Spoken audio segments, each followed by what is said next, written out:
Hi, it's Mrs. Moore. I want to talk to you a little bit about grading. At Westside School District, we are implementing standards-based grades, which is a new thing for everybody, and it can be a little confusing. So I want to take a minute and explain it to you. Grades are not the traditional letter grades. Students can earn a 4, a 3, a 2, or a 1.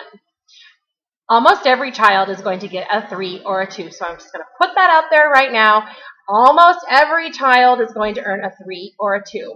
A 3 means that your child is meeting the standards. The standards that are set that a first grader should be able to do, your child can do them, they get a 3. It's not a numerical value, which is very confusing. It shouldn't be associated with a 75% or a 3 out of 4. It's not that. It could be a color or an animal.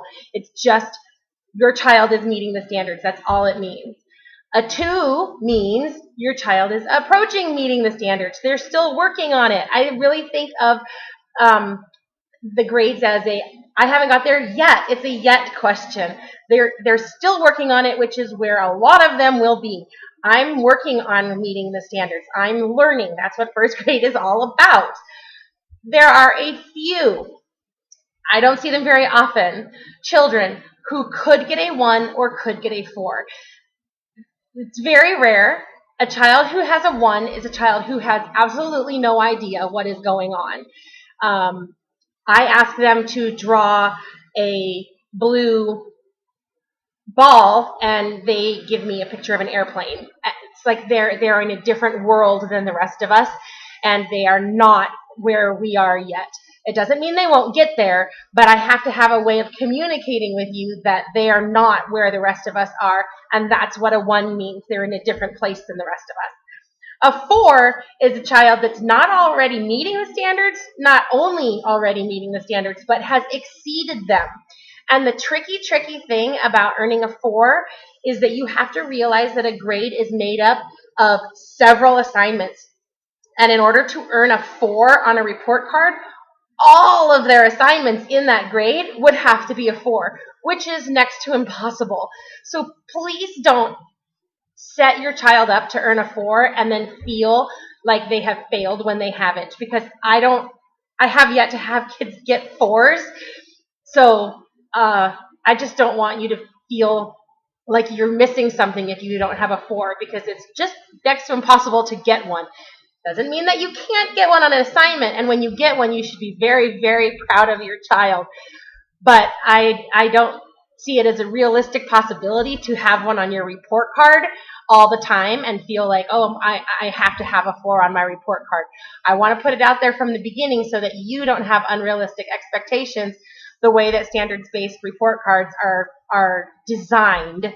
So just so you know, that's how standards-based report cards work. Please remember that these guys are still little. They're just little children, and their brains are still growing, literally growing inside their head. Their synapses are forming, the brain is growing, connections are being made every single day. And so as long as their little light bulb goes off before the end of the year, I'm good. I don't care what their scores are all year long as by May they can read, they can write, they can add and subtract, they get to go on to second grade.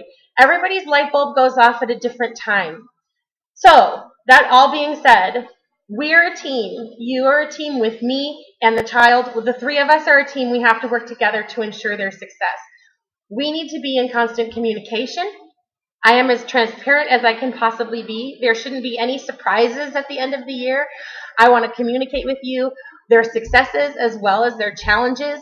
If I see something that they're struggling with and I know they need more support at home, I will let you know, and then it's time for you to pick up the ball and take it at home so that they get more than I can give them at school, so that by the end of the year they can move on to second grade.